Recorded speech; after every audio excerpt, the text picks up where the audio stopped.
iyadu ya yi magana a kan ita wannan turbaya da yake kwanci a kanta ko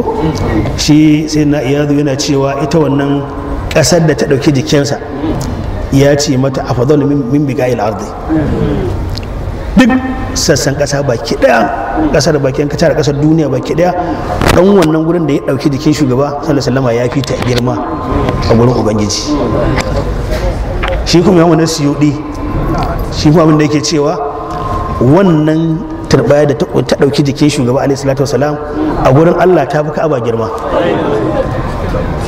Haka yi wani su ke faɗa. Shi kuwa Taqiyuddin Subki Allah ya ƙara masa yadda abinda yake cewa wannan iya turbaya da take ɗauke da jikinsa